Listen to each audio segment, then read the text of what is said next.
Good afternoon, everyone. Welcome to episode 13, season 2 of Sipping Tea with Stacy T. I am Stacy. Wearing a cap today, y'all. It's cap day. So hopefully you guys are enjoying this. This is actually a brand that is sold on TikTok or TikTok, as some people sometimes call it for whatever random reason. But yeah, this is a brand that actually gives back to the community, Virtue Garment Studio. So again, welcome, welcome, welcome. Hopefully, everybody's been having a great day. It is Holy Weekend. I mean, this is Holy Week. Yesterday was Good Friday, and I don't know about you all, but Good Friday always gets me extremely emotional. I think about,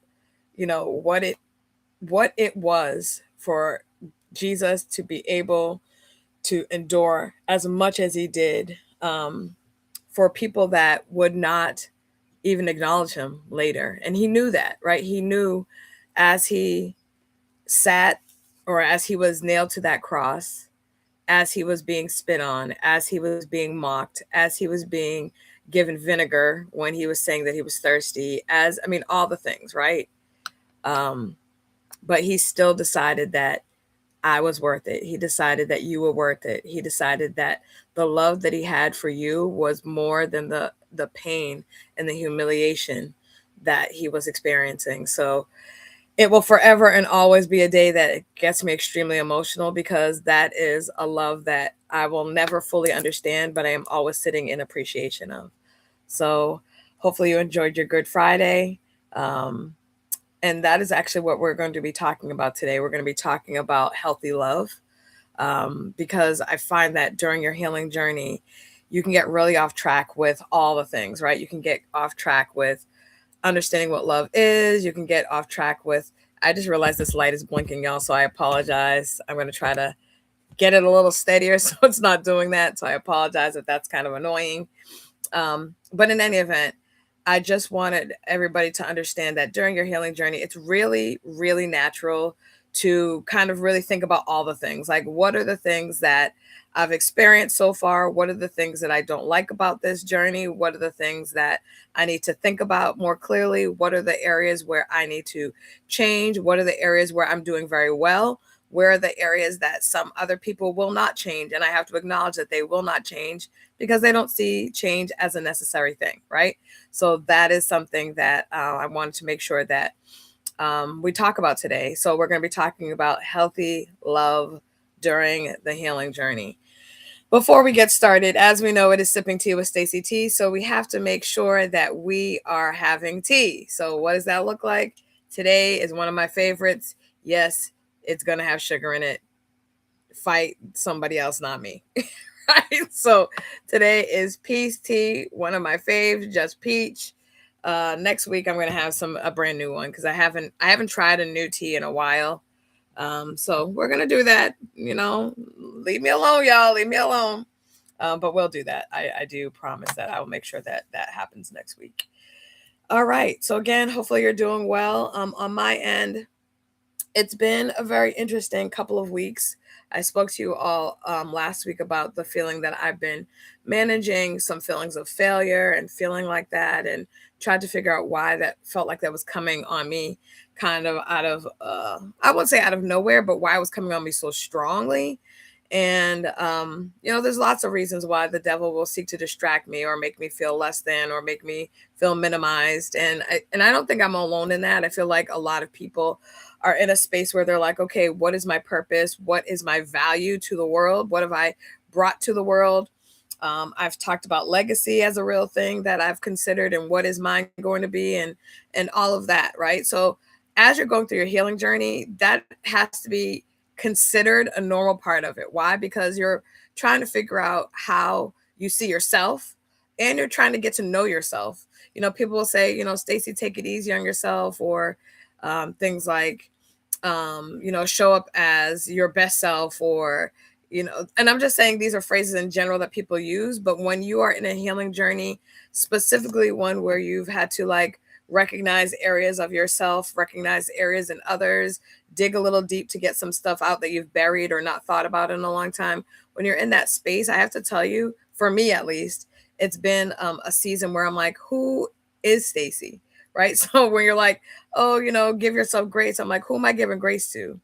It's really a process of me unlearning a lot of ways that I've shown up in the world, some of which were societal, right? Some of which, again, based on my age and the things that I've learned and the things I've experienced, that's going to be something that's normal, right? This is who Stacy is based on this. Um, but just because it's been something that is taught does not mean it's correct. Just because it's something that is taught doesn't mean that it shouldn't be questioned. If we are not questioning things, if we're not challenging things in our mind or as we've learned them before, then we're not growing. And I personally am not in a space of my life that I choose to be stagnant. Can't control whatever it is anybody else chooses to do, but that's not something that I'm going to do. Now, some things, it is what it is. I don't need to go into why the sky is blue. I get that it's blue. And I know why it's blue. People say it's called tautology. Great, wonderful. But I accept that the sky is blue. I don't need to go in an investigation about that. Right. But there are other things that as you've learned them, maybe like, keep what happens in this house is in this house, right? People have learned that. Lots of people, especially in this generation that I grew up in and prior to me as well. Keep what happens in this house was a pledge for some people. Like, I just want to be a private person. I don't want everybody in my business. But for so many, that ideology or that thought process kept people in bondage for years and years and decades and decades.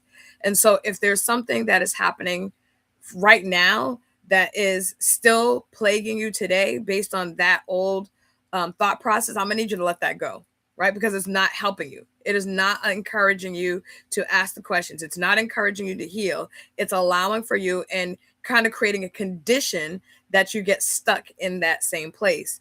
And I don't know about you, but I don't want to do that. Right? I don't want to be stuck in the same place. I don't want to turn 60 years old and still feel stuck in the same place that I was at 20 years old, right? Then that means 40 years of my life I have not grown. 40 years of my life I have not challenged the things and concept that were taught to me, but not everything that was taught to me was correct. Some people taught things because that's all that they knew, right? There's a thing that I've heard very much said about parenting and children, right? I'm not a parent, but I've heard this said is that parents typically want their kids, typically I said, because there's some parents, but parents typically want their kids to be better, know more, do better, grow, challenge, experience more than they have, right?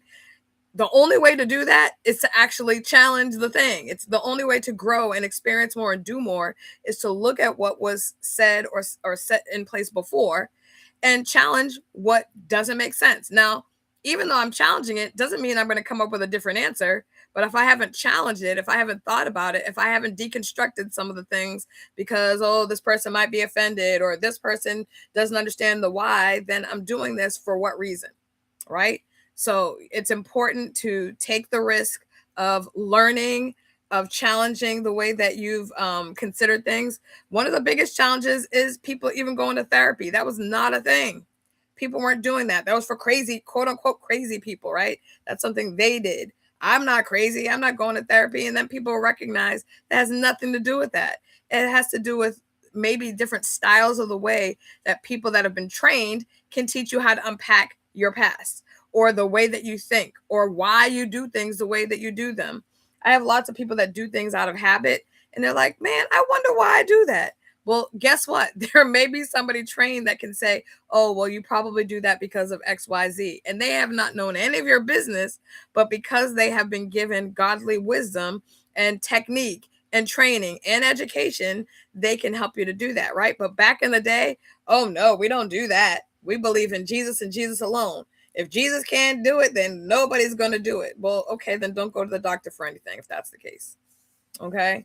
Again, we've learned more, so we've done differently. So let me put this, because y'all, my throat's already getting dry. So let me put this in my glass, my handy dandy glass right here. Pour some of that in here. And again, hopefully you all are doing well, enjoying good weather, preparing for Easter. I know some of y'all are sitting underneath a hot comb somewhere. You can smell the fried ends of your hair. And if you don't know what that is, then you didn't grow up in a Black household. More than likely, I guess everybody is different, but more than likely, You know what that means, right? So what is healthy love? What does it look like? And somebody actually, I was in someone's group, in somebody's session, and they were talking about love, and they were asking people to define it. Like, what do you see love as? How would you define it? And everybody has a different definition. Some people were like, well, according to Merriam-Webster, right? So you can obviously look it up. Lots of people, very interestingly, as I was listening to them, were talking about love as, this feeling that comes over them. And some people agreed to that, and some people were like absolutely dismissive of that. And no, love is not just a feeling. Love is this, this, and this. So I'm going to be using when I talk about love, I'm not going to really be talking about it by definition per se, but I'm going to really be talking about it and wanting for you to individualize it for you. Because what might make you feel loved and cared about and respected and cherished may be entirely different than what I need for myself.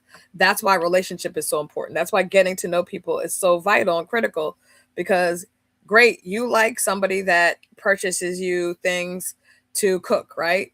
That's not going to be an area where that makes me happy, right? That may be an area where you're like, oh, this is, I want to show consideration. I want to show love to someone because I know that that's not going to do it for me, right? So it's really important to know your people, the people that you're around, the people that you care about. It's important to have relationship, right? So without relationship, there can be no love. And again, Jesus is the greatest example of that. He had relationship with all of us through God and in continuance with the Holy Spirit. So the things that I've learned about love have been a variety of lessons. I've learned them by watching, I've learned them by seeing and not seeing, I've learned them by overhearing, I've learned them by reading. There's lots of ways that you can find out about love. How you experience, however, however you experience it is absolutely individual, right? So while, for example, a hug for some people is, an intimate thing, it is something shared between people that care about one another. Some people are just huggers, and I don't know that they may meet you and not know you from a hole in the wall, and they're like, "Bring it in," and I'm like, "Oh my Lord, like, what is it that you're doing?" Right? For them, that's just how they are. For some people, they can interpret that as, this person is bringing me into their space. Clearly that means that clearly that means that they love me. And the person's like, nah, that's just who I am. Why am I sharing that? Because two people can misconstrue the same action. And a lot of times people will say love is shown through action, through what you do, right?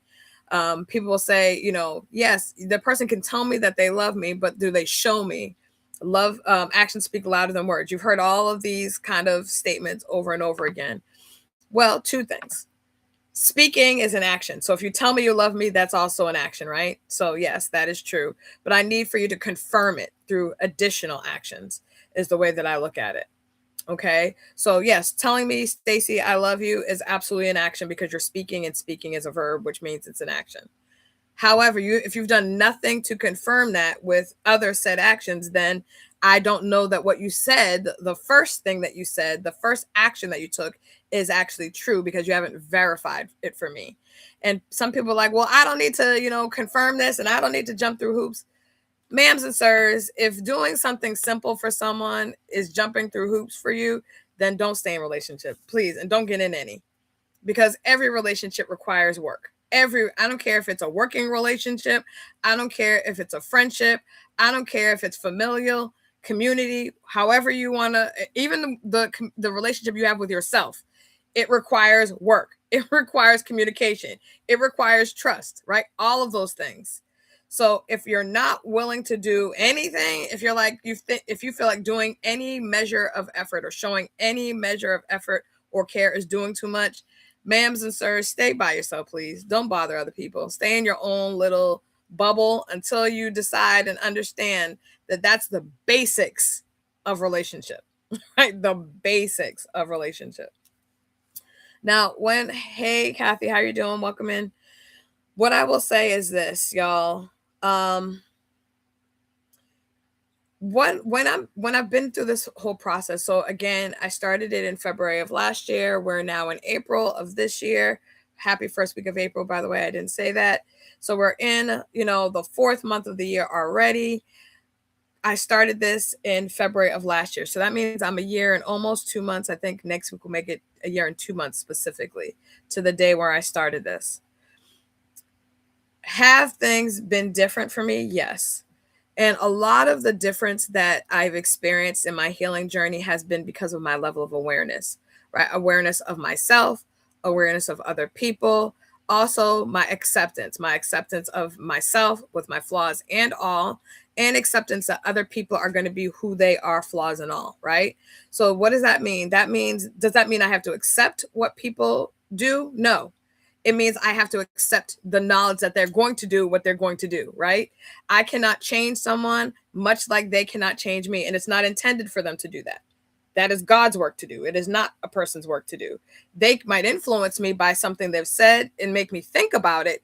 And then I can apply those changes to myself, right? But they themselves cannot change. Unless you're changing a diaper, there's not changing that happens, right? So when I've been thinking about, healthy love, it really has allowed for me to think about the love that's not healthy. And a lot of the ways that people show up for one another is not healthy, right? Because a lot of what people do when they're saying that they're doing things in love, they're doing things in transaction. I'm doing this for you, and my expectation is you're going to do this for me. People don't say that. It's not like people are like, okay, this is going to be a buy one get one free interaction, right? That's not what people are saying. But in general, people are expecting things. Why? Because a relationship should not be a one-way situation. A relationship is supposed to be reciprocal, right?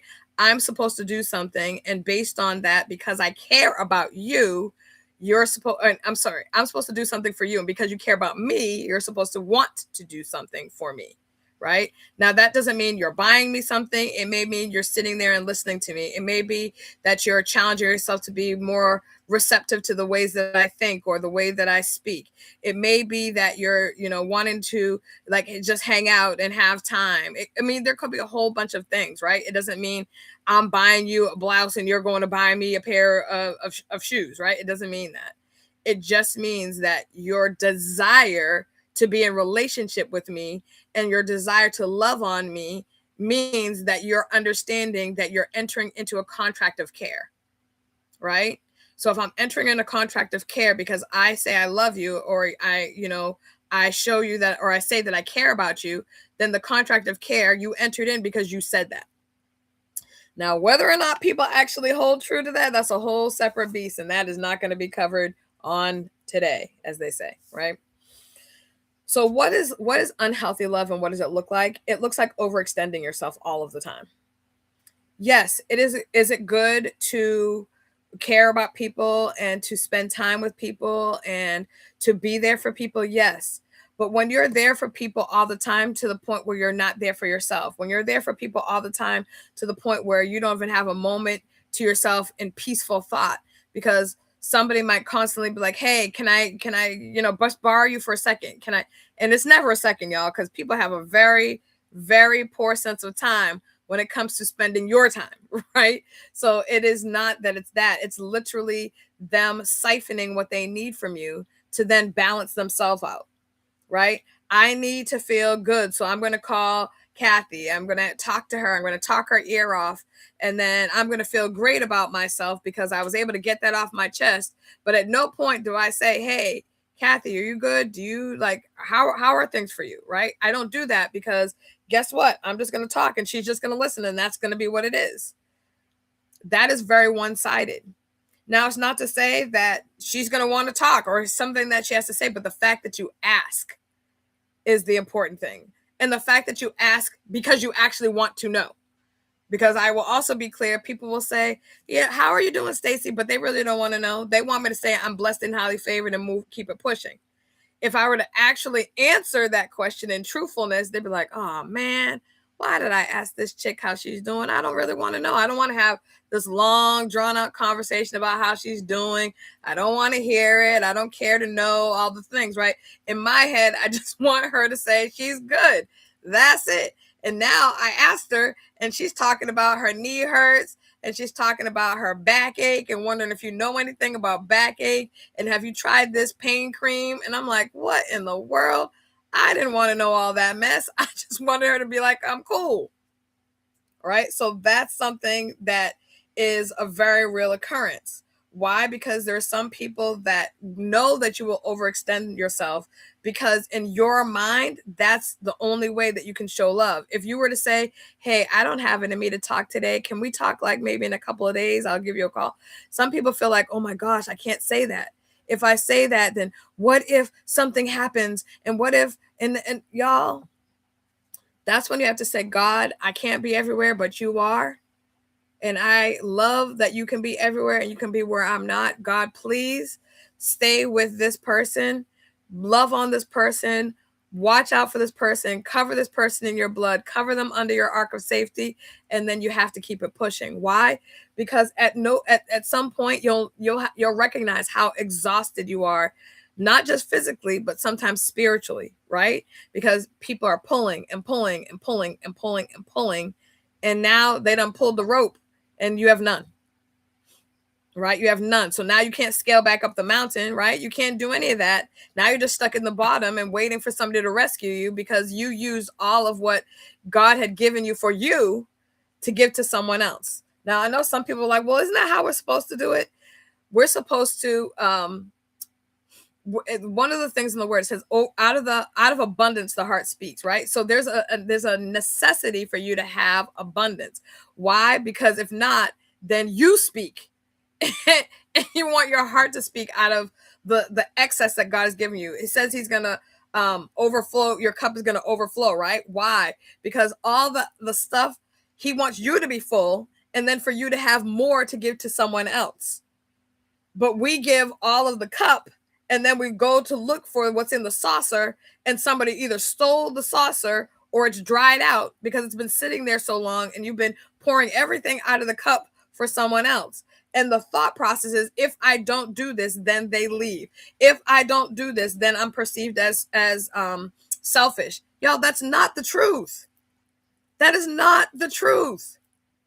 The reality is we have to love on ourselves. And there's so many people trying to extend love to someone else that don't love on themselves. So what exactly are you extending?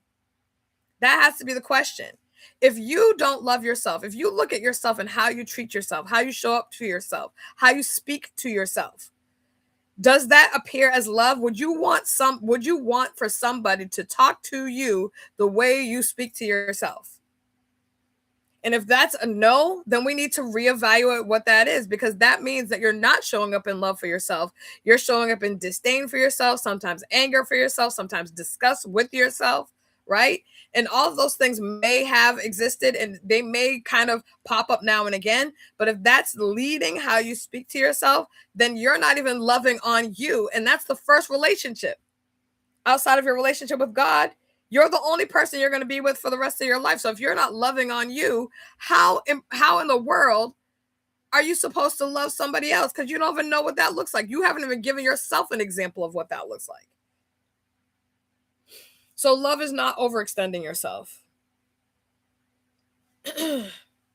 Love is also not, y'all, my writing has gotten worse and worse and worse, and that is a shame. Let me tell you, so I can read what I wrote. Love is not ignoring your needs. Right? It's not doing that. It is not ignoring your needs. At no point is ignoring your needs it. Why are you so unimportant in your own life? Is the question that you need to ask yourself. Why are you so unimportant in your own life?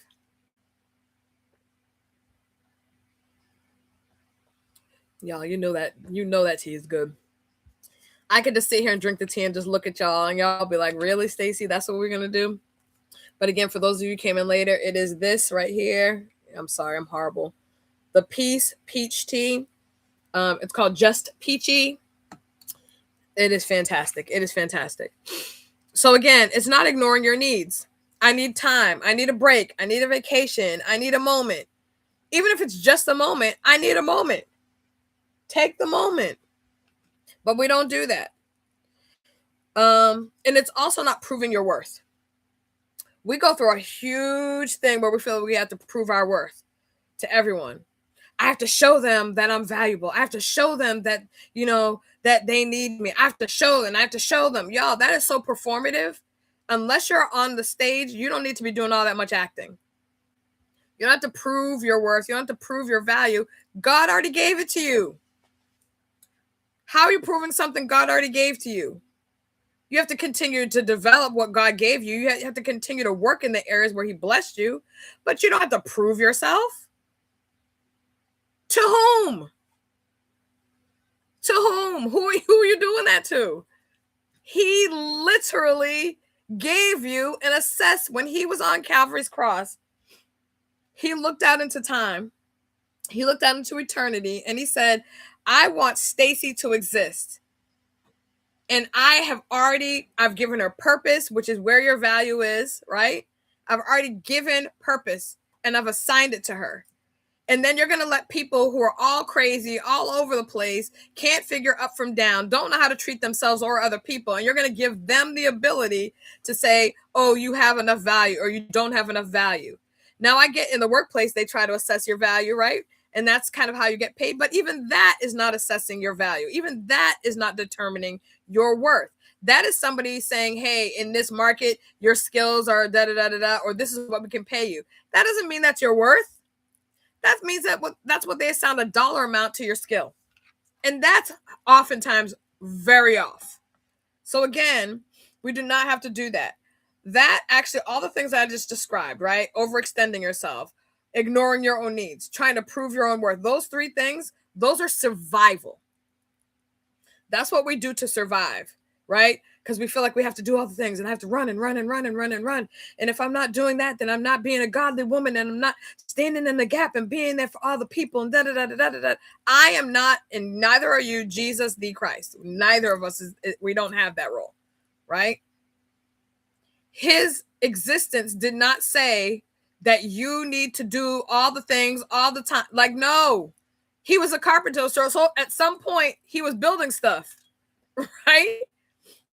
So that means he took time off from, doing the specific thing that people talk about him for. But he was building, unless he was just constantly walking around with wood in his hand, right? He was actually a carpenter, which is what makes Calvary sometimes even more like crazy, because he was, he was hung to wood, right? The thing that he worked with, the thing that he manipulated his entire existence. But let me not get off track because I can easily go down that route. So what does healthy love look? I just talked to you about some of the things that are unhealthy. And let me get into that. What I'm going to tell you is when you try to exercise healthy love, it's going to feel uncomfortable for you. Why? Because you haven't done it. Because a lot of healthy love is about setting boundaries. It's about doing things that you're not used to doing. And I'm also going to tell you that the people that are used to experiencing you one way are going to potentially have issue with it because it's not what they're used to. But just like any other thing, people will learn as you continue to be diligent to it and as you continue to teach people. You have to teach people how, just like a parent teaches a child how to speak, right? They start, saying specific words and the kid watches their mouth as they formulate so the same thing. You're going to have to teach people, hey, yes, I know that I've allowed for you to, work with me this way or speak with me this way. But I'm actually healing. And in my healing, I recognize that actually doesn't work for me. It actually has bothered me the entire time, but I did not feel comfortable enough to share that with you. But I'm recognizing right now that if I don't share it with you, it's going to continue to happen. So I'm hoping because you care about me, because you understand that I'm being honest with you and I'm being vulnerable by telling you that what you do bothers me, then I'm hoping that you care about me enough to take that in and think about that. Not even expecting them to do anything, but that they're going to take it in and think about it. Now, what they do is going to depend on what the nature of your relationship is. And this is not true. I'm not saying that in a punitive way. If you don't do what I said to do, then you're cut off. That's not what I'm saying. What I am saying is sometimes God will allow for you to go through a period where you have to say, okay, during this period of time, because I'm healing and I'm getting stronger in this area. So for example, I was having a conversation about this. I think it was yesterday or it might've been today. Sometimes the days meld together. if somebody has an addiction issue, right? There's a time period where they may need to be able to go away to get stronger, right? They need that. However, they cannot forever be in a space where they're not going to be around somebody that drinks. That's unrealistic, right? Because that would literally mean they stay in their house and they never leave. They're going to go somewhere where somebody's going to drink. If they go to a restaurant, somebody may be drinking, right? If they go to a party, if they go to a wedding, if they go to a celebration, that's going to be the existence that they have to meld themselves into. That does not mean that they have to partake. It means that they are going away for a period of time until they can get to be in the place where they feel strong enough, that they have enough in them, that they can be in any space and still do what they need to do, right? Because that's kind of the goal. Jesus was in every space. He didn't say, oh, I'm not going to go over here because these people are doing this thing that's over here and that's not godly, because he would never have been able to be anywhere in this earth, right? Because none of us, or none of them, because I wasn't around then, right, were in a space where they were not, where they were without sin. All of them had stuff going on. He literally, within his disciples, had people that were liars, betrayed him, all the things, right? So even in that, he was around that. He stayed in that, knowing what they were going to do. He had the ability. But again, he also has the whole supernatural thing, right, does help. But we in ourselves have the ability to go away, strengthen ourselves, and then go back with a different resolve.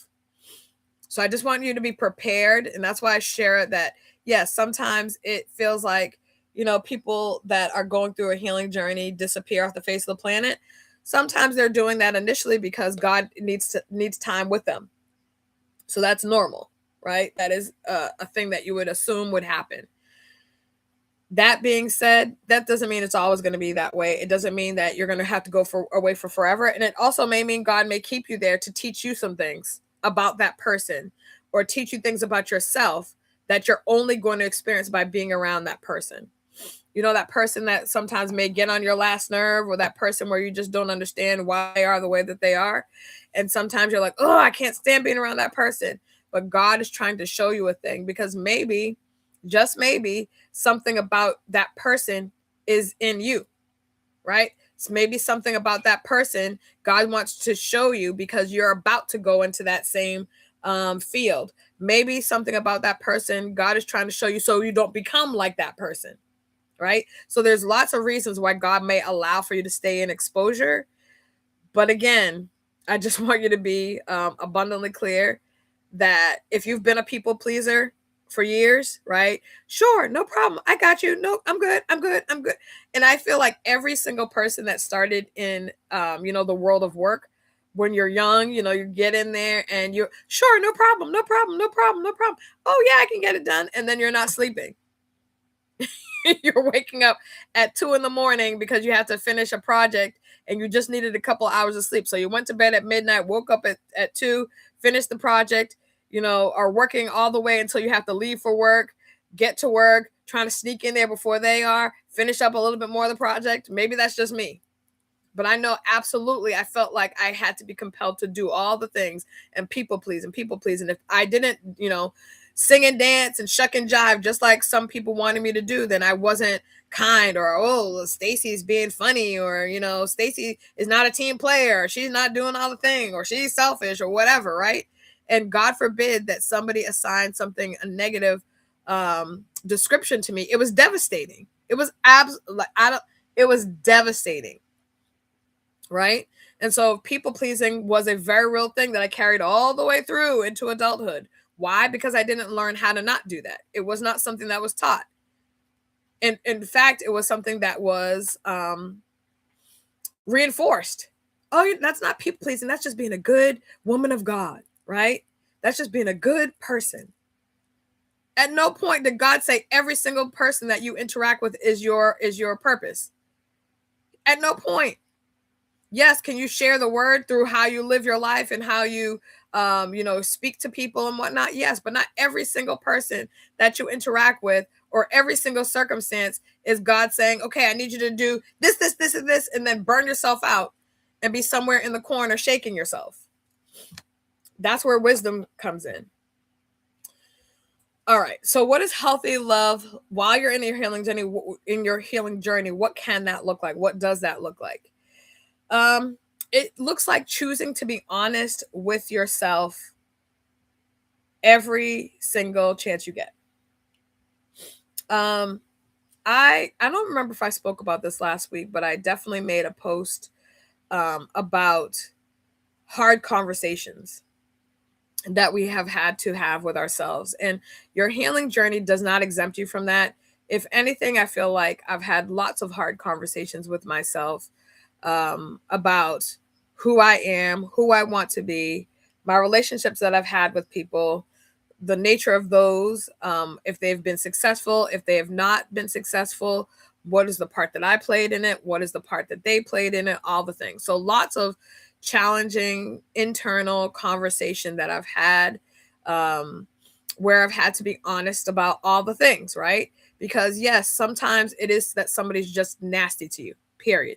Right? You don't have to try to, well, what was my part that I played in them being, no, some people are just nasty to you. That's it. Right? They're working through whatever they're working through, or they're not working through whatever they're not working through. Some people, you don't have to over explain a thing. You don't have to try to adopt. Well, maybe if I had, done the hokey pokey and turned myself around, then maybe they would have been nicer to me. That's just not going to be what it is, right? So we don't have to blame ourselves for other people's poor behavior. But there are chances, or there are times where you have to really have hard conversations about the place that you are in your journey. And this past week, I think it was this past week, y'all. Forgive me. I have my content up, and I'm going to actually start downloading a lot of the content back to my YouTube channel so you guys can check it out. But I made this post that I posted actually on Facebook that spoke about some hard conversations that I've had with myself recently. One of the things was that he chose not to prioritize me, but he has the ability to do that. He had the ability to do that, but he chose not to prioritize me. That's a very real thing. It's a very real thing, and I have to sit in that. Is it hurtful to recognize that somebody could have done the work? They could have made the effort. And this is not just about me and him per se, but that's been true in multiple relationships, right? Bending, and I think a lot of people can, think about that, where you've like done the most for somebody. You've bent over backwards. You're always available when they call. If they needed somebody to be there in a heartbeat, you're there. If they've, whatever, right? You're that person. Because I have done that in many of the relationships and it has not been reciprocated, what it started to do is make me not want to try, right? It made me not want to give any effort. It made me want to just be like, you know what, forget it. If people are just going to be selfish, then I can do that too. I know how to be selfish if it comes to it. Absolutely. But that's not what God has wanted for me, right? Even when I went through a period of time where I tried to be a very mean person and a very angry person, and I did that because I felt like it was a survival thing for me, because, okay, people don't want me to be emotional. I'm going to be the one emotion that they can tolerate. Mean, right? You understand mean? Okay, I can do mean. But fundamentally, that was not who I was. That's not who I am. Does that mean that I've never had a mean moment? No. But I'm saying the baseline of who I am, that's not the baseline of who I am. So you have to allow for God to take out the things that you've done to protect yourself, take out the things you've put in place because you're trying to survive, because that's not showing love for yourself. Love for yourself is saying, okay, God, I don't like it when I'm really kind to people and they make me feel like garbage. I don't like when I go out of my way for somebody, but they never go out of their way for me. Or when it's time for them to go out of their way for me, all of a sudden they're too busy, too tired, too whatever. But they have no problem with me.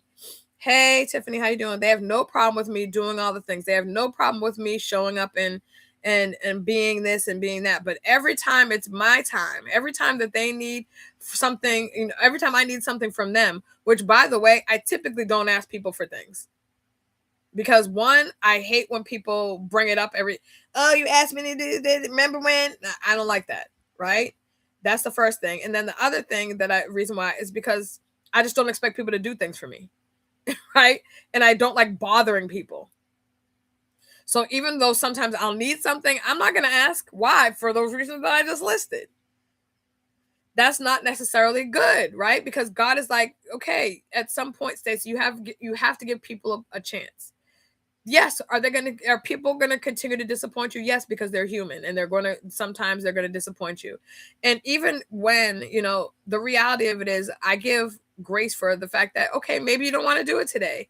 Maybe you don't want to listen to me talk about what's going on in my life today. Maybe you don't have it in you. Maybe you had a rough day and you can't listen to me cry about how my heart is feeling, or heartbreak, or whatever it might have been at the moment. Maybe you just don't have the bandwidth to do that. Or maybe I need for you to be able to listen, and instead of, listening, you're going to, interject, well, if this was me, I would have done X, Y, and Z. And there are some times that I'm like, okay, that's cool and I appreciate it. Like, for example, with the breakup, lots of people are like, man, like, I got, like, well, good, I'm glad you're broken up, you deserve better, lots of, and y'all, I appreciate all that. You dodged the bullet, all the things, right? I appreciate all of that. But at the end of the day, it still was me sitting in a space of heartbreak, even though I knew what God had done for me was an amazing thing. And so sometimes it's just like, yeah, I know you had dreams for that. I know you had, like, it's that, instead of, girl, you should be happy you dodged the bullet. Yes, I know. I know. But again, it's really sometimes about listening as well as hearing.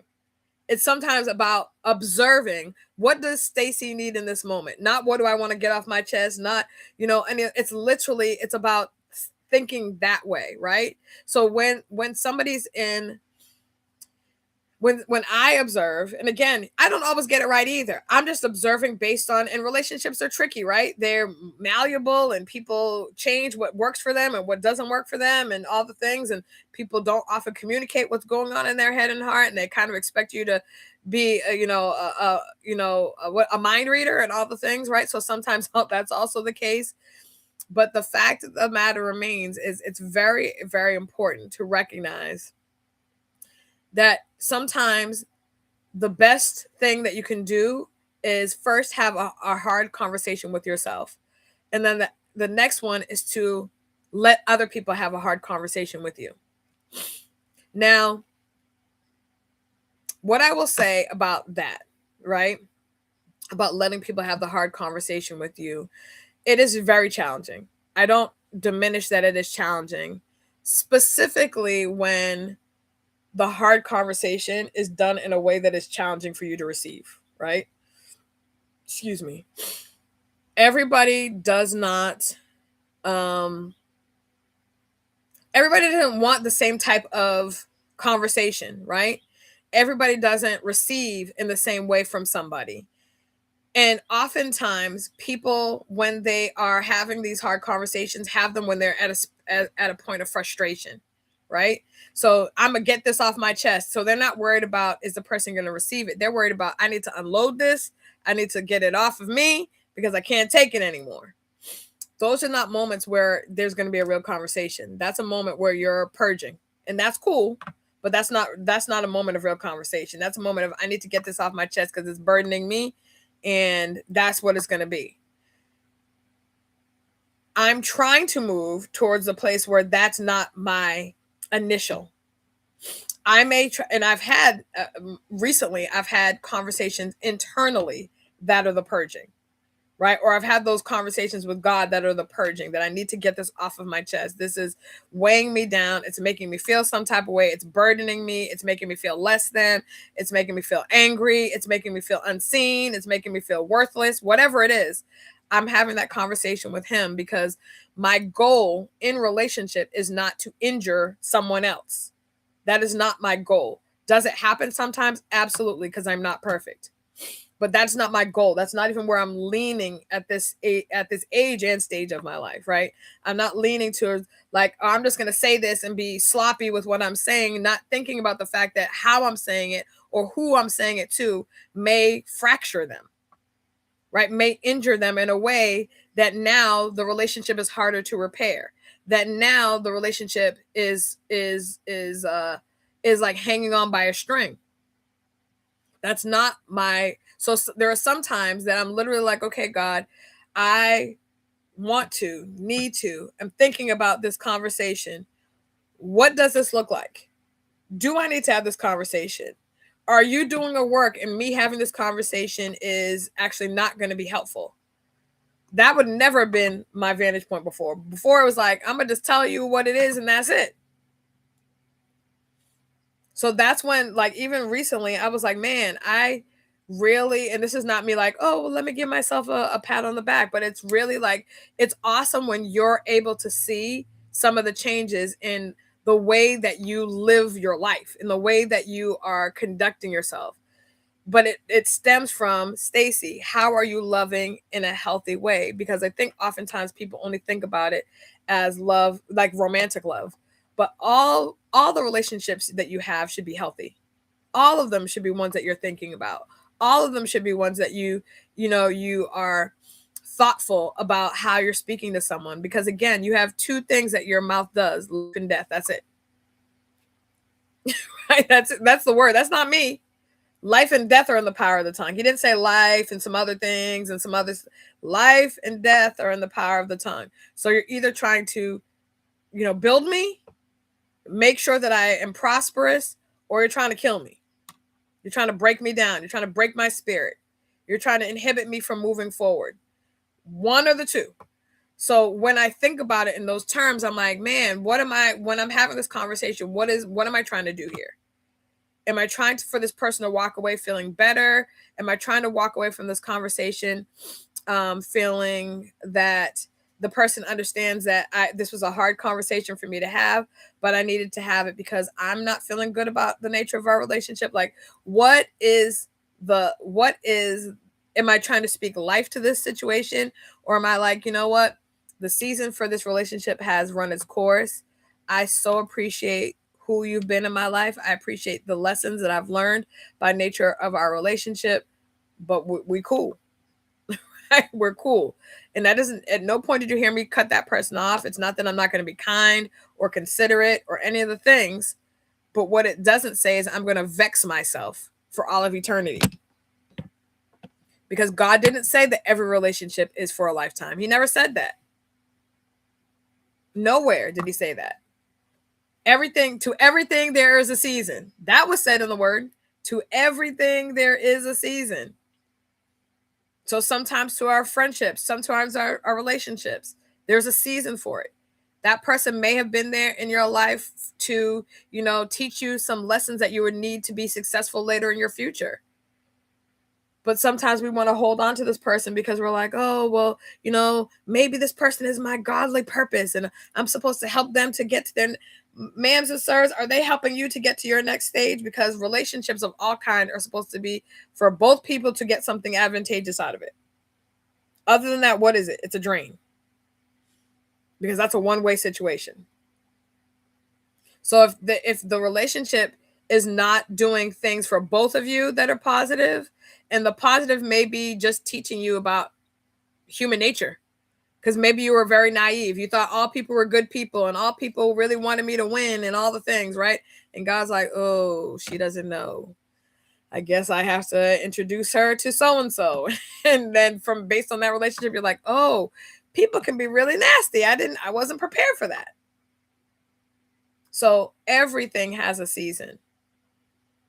And that may be something that God is trying to teach you in that situation. The next thing that I want to express about healthy love is that, and I mentioned this earlier, is that it really is in setting boundaries without guilt. Stacy, can I talk to you? No, I'm sorry, I can't do it today, but maybe in a couple of days. That's setting boundaries without guilt. I'm going to tell you the first couple of times you're going to feel guilty. Maybe even the first couple months. If you're a people pleaser, a hardcore people pleaser, I'm going to drop everything for everybody. It doesn't matter what I'm doing, no time of day and night, all the things, right? I'm going to do this and I'm going to drop it.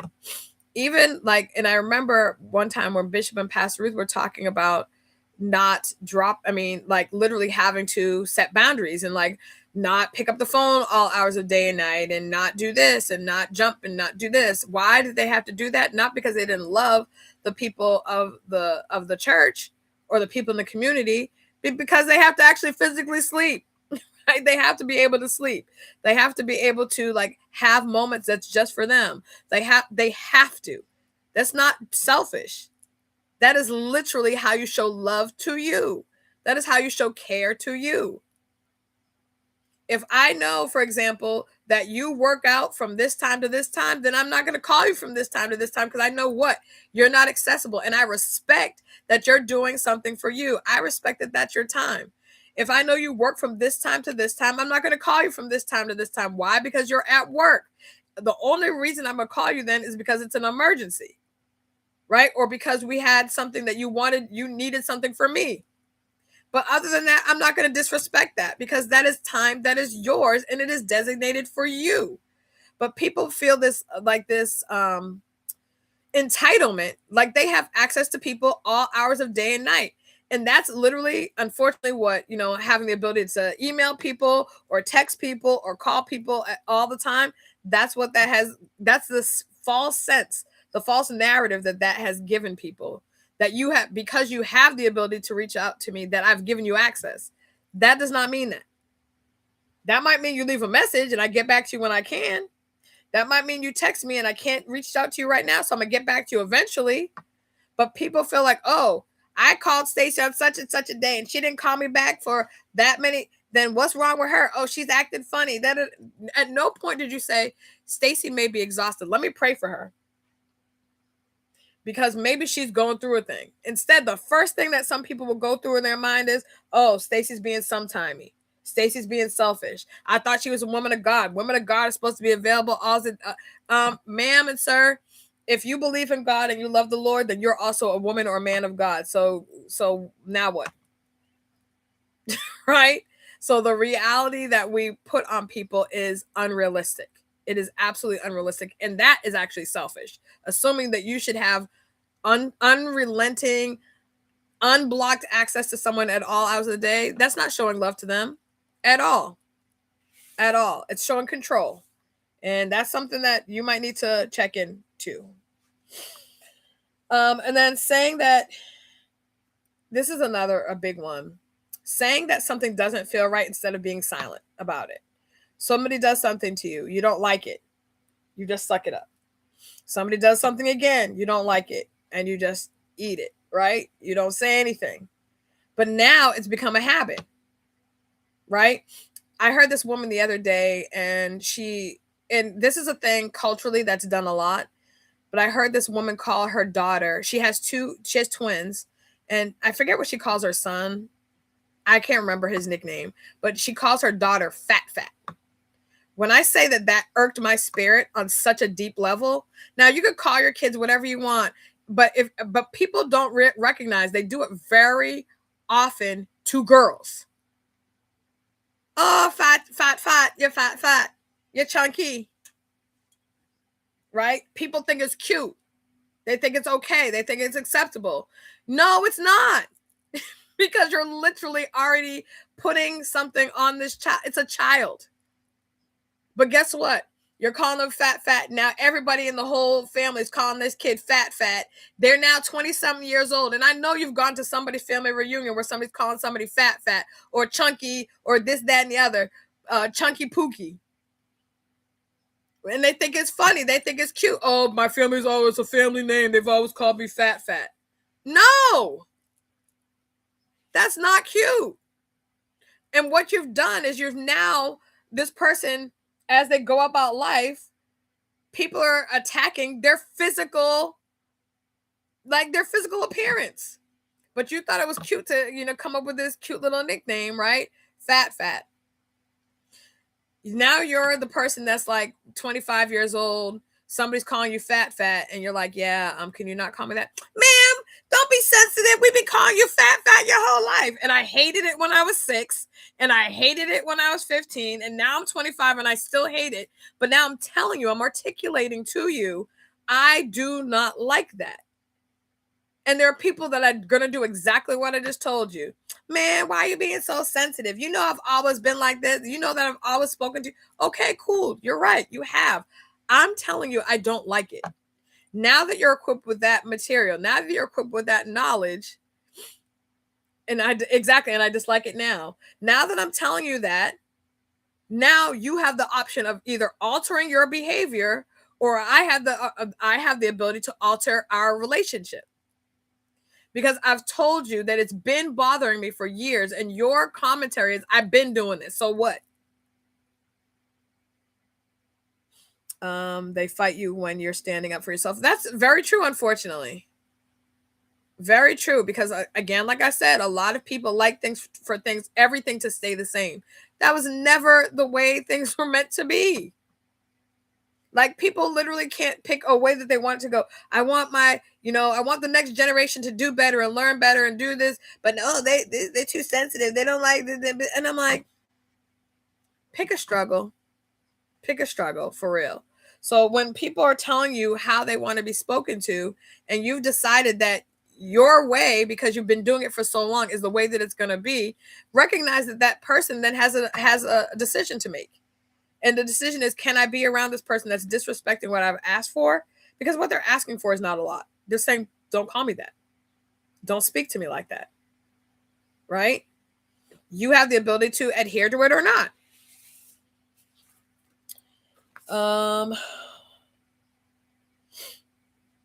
The last thing that I want to say, because we're almost at time, the last thing that I want to say is, as you're managing your healing journey, and your healing journey is very tricky because, again, you're going into a lot of stuff from the past, some of the things that are recent, because, again, your healing journey is not just about everything that happened to you in the past. Sometimes it's the things that are happening now that trigger something that you felt like you were over, or bring to your remembrance something that you had long since forgotten, right?